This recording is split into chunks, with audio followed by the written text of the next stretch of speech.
I think one of the biggest challenge is the lack of seafarers and also lack of maritime professionals in the other related industries. And this is not a local problem, it's a worldwide problem. I mean, here in the United States, it's a critical problem right now, but it's happening around the world too.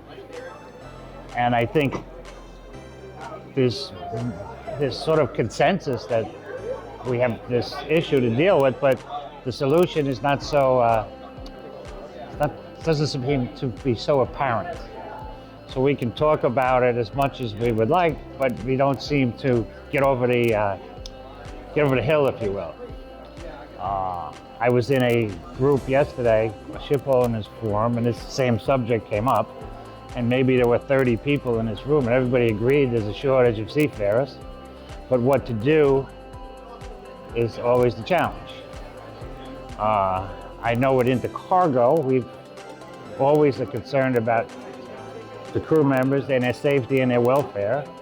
And over the years, we've done all sorts of campaigns, if you will, with government agencies to, help seafarers, especially during the pandemic, when the seafarers weren't allowed to get off the ships. So they were staying on their ships for months and months and months beyond their contracts. And of course, you have family issues with this too. So it's not just the person, because his family is home and what's happening. And if you put this into the context of world events, what happens, prior to the pandemic, we were dealing with Somali pirates and other pirates in the Gulf of Guinea and in Indonesia. And these crew members have to deal with this.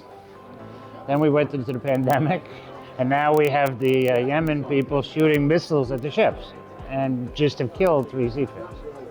So you ask yourself the question, why would anybody want this job? And that's a question for the industry to deal with. And we see it that these are careers, they're high-paying jobs, and we don't seem to find anyone who wants to do it. So that's, to me, our biggest challenge. All of the technical issues we have to deal with, we'll get there. But if we don't have people, we don't have people.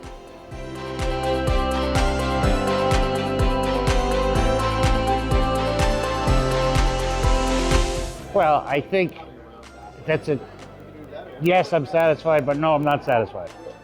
Because until everybody is always safe, you're not satisfied. And again, with INTERCARGO, we participate with a number of organizations for safety at sea and to promote this. But again, it's training, and awareness for the people on board of the things they're doing. Because you find a lot of times that there's certain procedures that are not followed. And unfortunately, they usually lead to casualties or injuries. And when you go back and look, it was like, well, why didn't you have a meeting beforehand and go through what was to be done? Well, we've done this so many times, it's okay.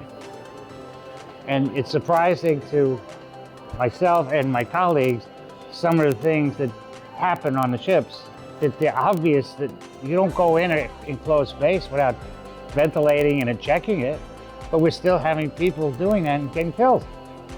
So to say I'm satisfied, yes, but to say I'm not satisfied, yes, both.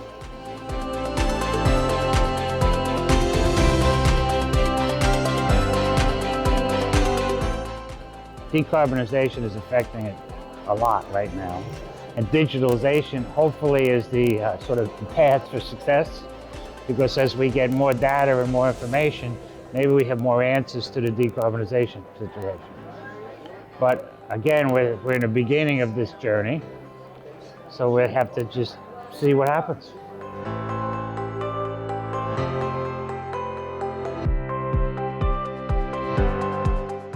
I think everyone you talk to has their own ideas of how to raise the industry's profile. I know from the perspective here in the United States, we have programs and academies and schools to enter the industry. but we have a lot of competition for those people. So if we graduate engineers or mates after they attend the academies, they may not go into the maritime industry. They might go into another industry. And there's a lot of competition for these talents, and industry is rewarding these people quite well. And if you have this sort of, okay, should I go on a ship and I'm away from the family and I have to do this, and it's 24 hours a day, or should I go to work for an industrial company when I'm home every night and I'm off every weekend and I'm making the same or more money?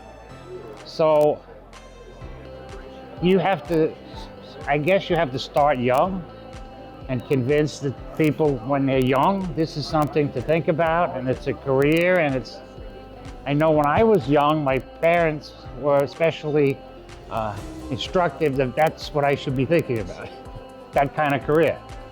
But when time came to do it, okay, I did it. And I don't know if I would have done what, there was no choice for me. It was like, you're gonna go here or you go here. So do we do that? I mean, that's not freedom, you know?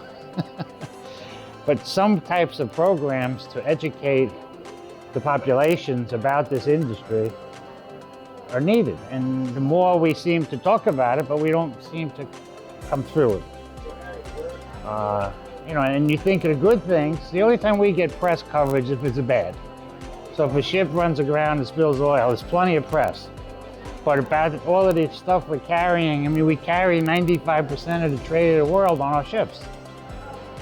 And we have a whole vacation program on cruise ships.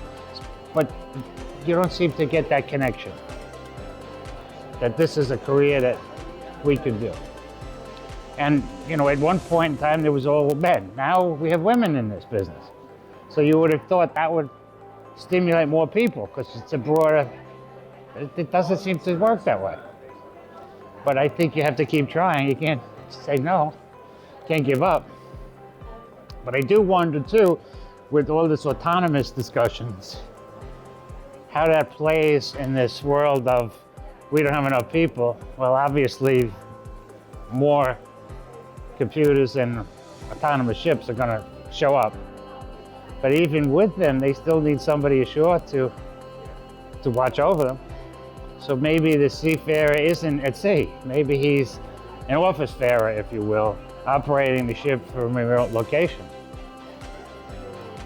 And it seems that, you know, technology does find answers to people problems.